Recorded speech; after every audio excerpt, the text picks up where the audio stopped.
ದಾಸ ಸಾಹಿತ್ಯಕ್ಕೆ ಕೊಡುಗೆ ನೀಡಿದ ಸ್ತ್ರೀ ರತ್ನಗಳು.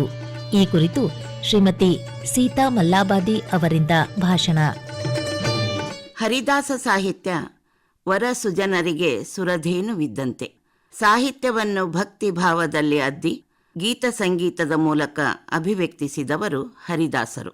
ಅದನ್ನೇ ಶ್ರೀಪಾದರಾಜರು ಧ್ಯಾನವು ಕೃತಯುಗದಿ, ಯಜನ ಯಜ್ಞವು ತ್ರೇತಾಯುಗದಿ, ದಾನವಾಂತಕನ ದೇವತಾರ್ಚನೆ ದ್ವಾಪರದಿ, ಕಲಿಯುಗದಿ ಗಾಯನದಿ ಕೇಶವ ಎಂದೊಡನೆ ಬಂದು ಕೈಗೂಡಿಸುವುದು ರಂಗವಿಠಲ ಎಂದು ಹೇಳಿ ಗಾಯನದ ಪ್ರಾಮುಖ್ಯತೆಯನ್ನು ಸಾರಿದ್ದಾರೆ. ಜನಸಾಮಾನ್ಯರನ್ನು ಅಜ್ಞಾನ ಮಾರ್ಗದಿಂದ ಮೇಲೆತ್ತಿ ಸಾಧುಪಂಥರನ್ನಾಗಿ ಮಾಡಲು ಹೊರಟ ಸಾಹಿತ್ಯವೇ ಹರಿದಾಸ ಸಾಹಿತ್ಯ. ಜನರಿಂದ ಏನನ್ನೂ ಅಪೇಕ್ಷಿಸದೆ ಸಮಾಜದ ಓರೆಕೋರೆಗಳನ್ನು, ಲೋಪದೋಷಗಳನ್ನು ಪೌರಾಣಿಕ ದೃಷ್ಟಾಂತಗಳ ಮೂಲಕವಾಗಿಯೂ ನಿಂದನೆಯ ಮೂಲಕವೂ ತಪ್ಪುಗಳನ್ನು ತಮ್ಮ ಮೈ ಮೇಲೆ ಹಾಕಿಕೊಂಡು ಪ್ರಾಮಾಣಿಕತೆಯ ಪಾಠವನ್ನು ಕಲಿಸಿದ ಸಾಹಿತ್ಯ ಈ ದಾಸ ಸಾಹಿತ್ಯ. ಜಾತಿ ಮತಗಳ ಎಲ್ಲೆಯನ್ನು ಮೀರಿ ಎಲ್ಲರಿಂದಲೂ ಶಿರೋಮಾನ್ಯವಾದ, ಸರ್ವದಾ ಗ್ರಾಹ್ಯವಾದ ಸಾರ್ವಕಾಲಿಕ ಗುಣಗಳ ಆಕರ ಈ ಸಾಹಿತ್ಯ ರತ್ನಾಕರ. ಕೆಲವೊಮ್ಮೆ ನಯವಾಗಿ ಗೆಳೆಯನಂತೆ ಹಿತನುಡಿಗಳನ್ನು ಹೇಳುತ್ತಾ, ಇನ್ನೊಮ್ಮೆ ತಂದೆಯಂತೆ ಖಾರವಾಗಿ ಕಿವಿ ಹಿಂಡಿ ಆಜ್ಞಾಪಿಸುತ್ತಾ, ಮತ್ತೊಮ್ಮೆ ಹೆಂಡತಿಯಂತೆ ಪ್ರೀತಿಯಿಂದ ಭಾವನೆಗಳನ್ನು ಬದಲಿಸುತ್ತಾ, ಹೀಗೆ ವಿವಿಧೋನ್ಮುಖಿಯಾಗಿ ಹರಿದು ಜನರ ಮನೋಮೇದಿನಿಯನ್ನು ಮುಟ್ಟುವಲ್ಲಿ ಮಹತ್ತರ ಪಾತ್ರ ವಹಿಸಿದ ಸಾಹಿತ್ಯ ಈ ದಾಸ ಸಾಹಿತ್ಯ. ಮಾನವ ಜನ್ಮ ದೊಡ್ಡದು ಕೀರ್ತನೆಯಲ್ಲಿ ಹೆಣ್ಣು ಹೊನ್ನುಗಳ ಮೋಹಕತೆಯನ್ನು, ನಿಸ್ಸಾರತೆಯನ್ನು ಮನಮುಟ್ಟುವಂತೆ ತಿಳಿಸಿ ದುರ್ಲಭಂ ಮಾನುಷಂ ಜನ್ಮ ಎಂಬ ಭಾಗವತದ ಸಾರವನ್ನು ಸೆರೆ ಹಿಡಿದಿದ್ದಾರೆ. ಚಂಚಲವಾದ ಮನಸ್ಸನ್ನು ತಿದ್ದಲು ಮನಸ್ಸನ್ನು ನಾಯಿಗೆ ಹೋಲಿಸಿ ಅನೇಕ ಕೀರ್ತನೆಗಳನ್ನು ಬರೆದಿದ್ದು, ಕುರುಡು ನಾಯಿ ಸಂತೆಗೆ ಬಂತಂತೆ ಎನ್ನುವಲ್ಲಿ ಅಜ್ಞಾನದಿಂದ ಆವೃತವಾದ ಜೀವಿಗಳನ್ನು ಸೂಚಿಸಿದ್ದಾರೆ. ಕಲ್ಲು ಸಕ್ಕರೆ ಹಿತವಲ್ಲವಂತೆ ಎನ್ನುವಲ್ಲಿ ಭಗವಂತನ ನಾಮಸ್ಮರಣೆ ಎಲ್ಲರಿಗೂ ಅವಶ್ಯಕ, ಆದರೆ ಪುಣ್ಯವಂತರಿಗೆ ಮಾತ್ರ ಲಭ್ಯ ಎಂದು ಅರುಹಿದ್ದಾರೆ. ಡೊಂಕು ಬಾಲದ ನಾಯಕರೇ ಎನ್ನುವ ಪದ್ಯದಲ್ಲಿ ಮನುಷ್ಯನ ಇಂದ್ರಿಯಗಳ ಚಾಂಚಲ್ಯವನ್ನು, ಆಹಾರದ ಲಾಲಸೆಯನ್ನು ತೋರಿಸಿದ್ದಾರೆ. ಹೊಲೆಯ ಊರೊಳಗಿಲ್ಲ ಎನ್ನುವ ಕೀರ್ತನೆಯಲ್ಲಿ ನಿಜವಾಗಿ ದುರ್ಗುಣಗಳೇ ಹೊಲೆತನ, ಮನೋನೈರ್ಮಲ್ಯವೇ ಶುದ್ಧವಾದ ಮಡಿ ಎನ್ನುವ ಸಾರ್ವಕಾಲಿಕ ಸತ್ಯವನ್ನು ತಿಳಿಸಿ ಹೇಳಿದ್ದಾರೆ. ಆಚಾರವಿಲ್ಲದ ನಾಲಿಗೆ ನಿನ್ನ ನೀಚ ಬುದ್ಧಿಯ ಬಿಡು ನಾಲಿಗೆ ಎನ್ನುವ ಕೀರ್ತನೆಯಲ್ಲಿ ಶ್ರೀಕೃಷ್ಣನು ಗೀತೆಯಲ್ಲಿ ಹೇಳಿದ ವಾಂಗ್ಮಯ ತಪಸ್ಸಿನ ಮಹತ್ವ ಹಾಗೂ ಎಲ್ಲದಕ್ಕಿಂತಲೂ ಮಿಗಿಲಾದದು ಮಾತಿನ ಮಾಲಿನ್ಯ, ಅದು ಎಂದಿಗೂ ಆಗಬಾರದೆಂದು ವಿದುರ ನೀತಿಯಲ್ಲಿ ಹೇಳಿದ ಹಾಗೆ ತಿಳಿಸಿದ್ದಾರೆ. ದಾಸ ಸಾಹಿತ್ಯ ಕೇವಲ ಧಾರ್ಮಿಕ ವಿಷಯವನ್ನಷ್ಟೇ ಅಲ್ಲದೆ ಮಾನವನ ಸರ್ವತೋಮುಖ ಅಭಿವೃದ್ಧಿಯನ್ನು ಸಾಧಿಸುವಲ್ಲಿ ಮಹತ್ತರ ಪಾತ್ರವನ್ನು ನಿರ್ವಹಿಸುತ್ತಿದೆ.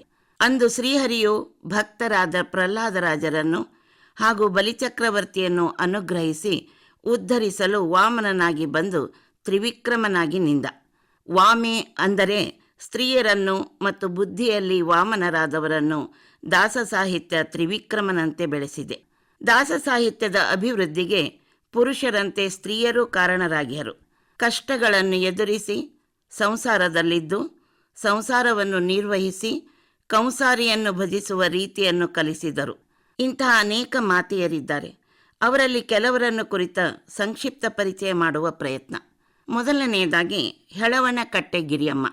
ಜಗದ ಜನರನ್ನು ತಿದ್ದಿ ತೀಡಿ ಜನಾರ್ದನನತ್ತ ಕರೆದೊಯ್ದ ಪ್ರಸಿದ್ಧ ಮಹಿಳೆಯರಲ್ಲಿ ಹೆಳವನಕಟ್ಟೆ ಗಿರಿಯಮ್ಮ ರಾಣೆಬೆನ್ನೂರಿನ ಬಿಷ್ಟಪ್ಪನ ಮಗಳಾಗಿ ಹುಟ್ಟಿದ ಗಿರಿಯಮ್ಮನಿಗೆ ದೈವಭಕ್ತಿ ಜನ್ಮಜಾತವಾಗಿತ್ತು.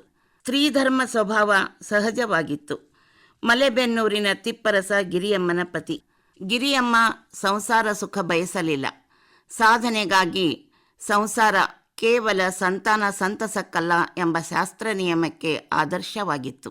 ಗೃಹಕರ್ಮವ ಬೇಸರಿಸದೆ ಮಾಡುತ್ತಾ ಕಟ್ಟೆಯಲ್ಲಿ ಕುಳಿತ ಹೆಳವನಿಗೆ ಒಲಿದ ದೇವ ಹೆಳವನಕಟ್ಟೆ ರಂಗನಾಥ. ಬಾಲ್ಯದಿಂದ ತುಂಬಿದ ಕಾವ್ಯಶಕ್ತಿಗೆ, ಪ್ರತಿಭಾ ಬಲಕ್ಕೆ ರಂಗನಾಥ ಅಂಕಿತವನ್ನಿತ್ತ. ಹೆಳವನಕಟ್ಟೆ ರಂಗ ಎಂಬ ಅಂಕಿತದಿಂದ ಅನಾಯಾಸವಾಗಿ ಹಾಡುಗಳು ಹೊರಬರುತ್ತಿದ್ದವು. ಇವಳನ್ನು ನೋಡಿದರೆ ಚಿಂತೆ ಚಿತೆಯೇರುತ್ತಿತ್ತು. ಅಳುವ ಮಗು ನಗುತ್ತಿತ್ತು. ಮಮತೆಯ ಸ್ವರ ಏರಿದ ಜ್ವರವನ್ನು ಇಳಿಸುತ್ತಿತ್ತು. ಮಾತು ಮನಕ್ಕೆ ಹಿತ ನೀಡುತ್ತಿತ್ತು. ಮೊಗದಲ್ಲಿ ನಗು ತುಂಬುತ್ತಿತ್ತು. ಗೋಪಾಲದಾಸರ ಶ್ರೀ ಸುಮತೀಂದ್ರರ ಅನುಗ್ರಹವಾಯಿತು. ಮಳೆ ಬಾರದೆ ನೀರಿನ ಹಾಹಾಕಾರ ಅತಿಯಾದಾಗ ಮಳೆಯ ದಯ ಮಾಡೋ ರಂಗ ಎಂದು ಹಾಡಿ ಇಳೆಗೆ ಮಳೆ ಇಳಿದು ಕೊಳೆ ಹೋಗಿ ಕಳೆ ನಳಿನಳಿಸಿತು. ಹೊನ್ನುತ್ತಾ ಗುಬ್ಬಿ ಹೊನ್ನುತ್ತಾ ಎಂಬ ಹಾಡನ್ನು ಭಕ್ತಿಯಿಂದ ಸ್ತುತಿಸುವಾಗ ಹರಿಯೇ ಗುಬ್ಬಿಯಾಗಿ ಬಂದು ಕಳೆದ ದೇವರ ಹಾರ ನೀಡಿತಂತೆ. ಕೃಷ್ಣನೇ ಮಗುವಾಗಿ ಇವಳ ತೊಡೆಯಲ್ಲಿ ಆಡಿ ತಾಯ್ತನದ ಸುಖವನ್ನು ನೀಡಿದ ನೂರಾರು ಮಹಿಮೆ ತೋರಿ ಅನೇಕ ಕೀರ್ತನೆಗಳನ್ನು, ಉಗಾಭೋಗಗಳನ್ನು, ಗಜೇಂದ್ರ ಮೋಕ್ಷ, ಚಂದ್ರಹಾಸ ಚರಿತೆ, ಸೀತಾ ಕಲ್ಯಾಣ, ಕೊರವಂಜಿ ಹಾಡು ಮುಂತಾದ ಕೃತಿಗಳನ್ನು ಸಾಧಕ ಜಗತ್ತಿಗೆ ನೀಡಿ ತುಂಗೆಯಲ್ಲಿ ಭೌತಿಕ ದೇಹವನ್ನು ತ್ಯಜಿಸಿ ಇಂದಿಗೂ ಜನಮಾನಸದಲ್ಲಿ ನೆಲೆ ನಿಂತವಳು ಹೆಳವನಕಟ್ಟೆ ಗಿರಿಯಮ್ಮ. ಇನ್ನು ಎರಡನೆಯದಾಗಿ ಹರಪನಹಳ್ಳಿ ಭೀಮವ್ವ.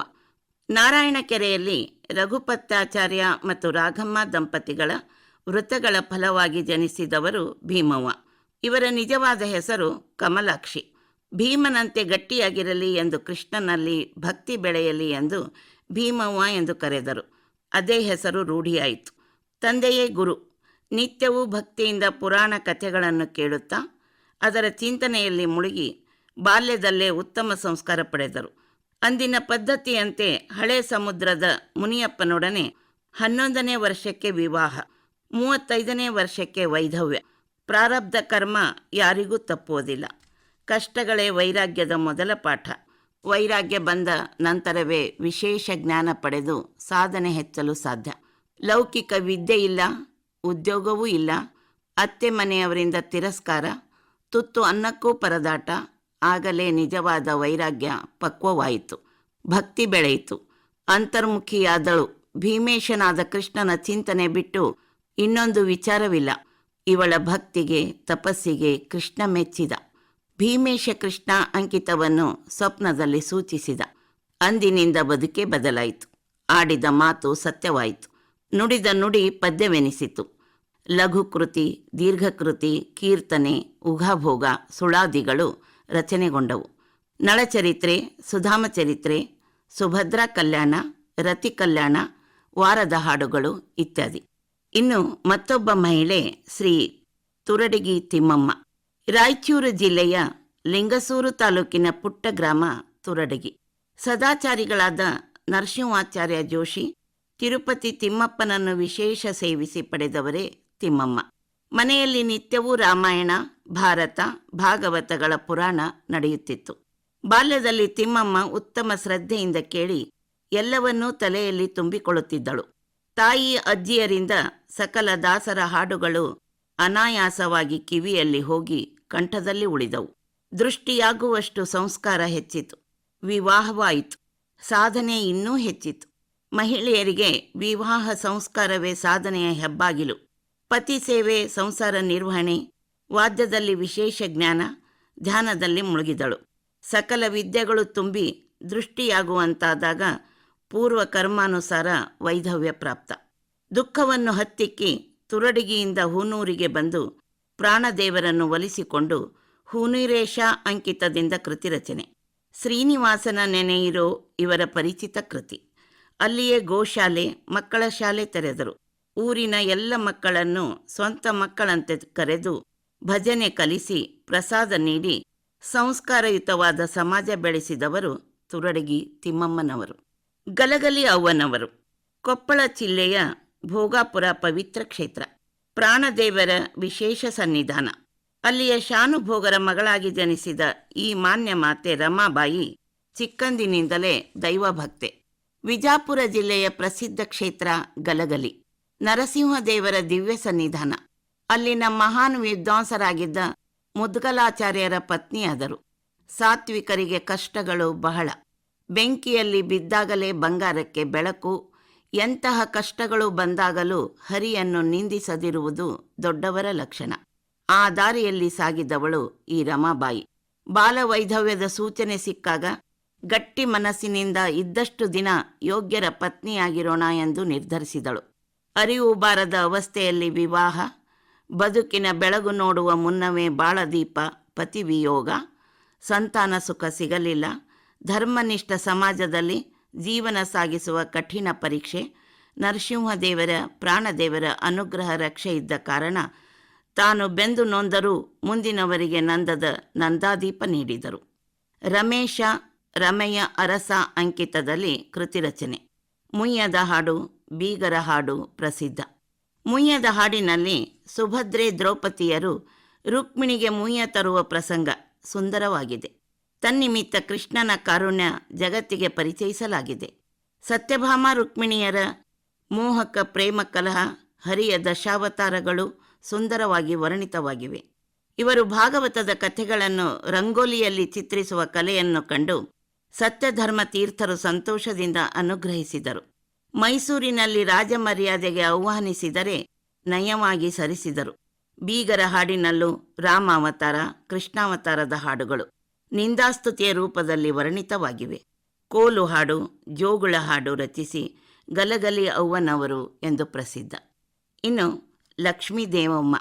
ಬಳ್ಳಾರಿ ಹತ್ತಿರದ ಸೊಂಡೂರು ಸಂಸ್ಥಾನದ ಅಧಿಕಾರಿ ಅಚ್ಚಪ್ಪ ನಾಯಕರ ಮಗಳಾಗಿ ಆದವಾನಿಯ ಮಧ್ವರಾಯರ ಮಡದಿಯಾದರು ಲಕ್ಷ್ಮೀದೇವಮ್ಮ. ಪತಿ ಪುತ್ರರೊಡನೆ ಜೀವನ ನಡೆಸಿದಳು. ಕೊಡುವ ಕೃಷ್ಣನಿಗೆ ಕಸಿದುಕೊಳ್ಳುವ ಅಧಿಕಾರ ಉಂಟು. 52ನೇ ವರ್ಷಕ್ಕೆ ಎಲ್ಲವನ್ನೂ ಕಸಿದುಕೊಂಡ. ಲಕ್ಷ್ಮೀದೇವಮ್ಮ ನೊಂದರು, ಬೆಂದರೂ ನಿಂದಿಸಲಿಲ್ಲ. ತಾಪವನ್ನು ಶಾಪವೆಂದು ಪರಿತಪಿಸದೆ ತಪಸ್ಸೆಂದು ಸಾಧಿಸಿದಳು. ಬಳ್ಳಾರಿಯಲ್ಲಿ ನರಸಿಂಹದೇವರ, ರಾಯರ, ಸತ್ಯಧ್ಯಾನರ ಮೃತ್ತಿಕಾ ಬೃಂದಾವನವನ್ನು ಸ್ಥಾಪಿಸಿ ಅದರ ಸೇವೆಯಲ್ಲಿ ಜೀವನ ಕರಗಿಸಿದರು. ನರಸಿಂಹ ವಿಠಲ ಅಂಕಿತದಿಂದ ಭೀಮವನ ಮಾರ್ಗದರ್ಶನದಂತೆ ನಡೆದರು. ವಾರದ ಹಾಡು, ಗೌರಿ ಹಾಡು, ಚೇಳಿನ ಹಾಡು ಅವುಗಳಲ್ಲಿ ವಿಶೇಷವಾದವು. ಫಲ ತರಕಾರಿಗಳನ್ನು ಬಳಸಿ ಬರೆದ ಹಾಡು ರೋಚಕವಾಗಿದೆ. ನಿನ್ನ ದಾಸರ ಬಿಟ್ಟು ನಾ ಬಾಳೆಕಾಯಿ, ಪ್ರಸನ್ನ ಮೂರುತಿ ಹರಿನೀ ನಿಂಬೆಕಾಯಿ, ಮಾರಜನಕನೆ ಅಳಿದ ಮಾವಿನಕಾಯಿ, ಸಾರಿ ಕರೆದರೆ ನೀ ಯಾಕೆ ಬಾರೆಕಾಯಿ, ಮಾರಜನಕ ಶ್ರೀ ನರಸಿಂಹ ವಿಠಲ ನೀ ಮಾಡಿದ್ದೆಲ್ಲವೂ ನನಗೆ ಸಮತೆ ಸೌತೆಕಾಯಿ. ಹೀಗೆ ಶ್ಲೇಷಾಲಂಕಾರದಲ್ಲಿ ಅನೇಕ ಪದಗಳನ್ನು ರಚಿಸಿದ್ದಾರೆ. ಶನಿ ಮಹಾತ್ಮೆ, ಶ್ರೀನಿವಾಸ ಕಲ್ಯಾಣ, ಸುಧಾಮ ಚರಿತ್ರೆ, ಗೋಪಿಗೀತೆ ಮುಂತಾದ ದೀರ್ಘಕೃತಿಗಳ ರಚನೆ ಮಾಡಿ ಆದರ್ಶ ನಾರಿಯಾದರು ಲಕ್ಷ್ಮೀದೇವಮ್ಮ. ಇಂತಹ ಅನೇಕ ಸ್ತ್ರೀರತ್ನಗಳು ದಾಸ ಸಾಹಿತ್ಯದ ಸಾಗರದಲ್ಲಿ ತುಂಬಿಕೊಂಡಿವೆ. ಇಂದಿನ ಪೀಳಿಗೆಗೆ ಅವರ ಪರಿಚಯವಾಗಬೇಕು. ಇದುವರೆಗೆ ದಾಸ ಸಾಹಿತ್ಯಕ್ಕೆ ಕೊಡುಗೆ ನೀಡಿದ ಸ್ತ್ರೀರತ್ನಗಳು ಈ ಕುರಿತು ಶ್ರೀಮತಿ ಸೀತಾ ಮಲ್ಲಾಬಾದಿ ಅವರಿಂದ ಭಾಷಣ ಕೇಳಿದಿರಿ.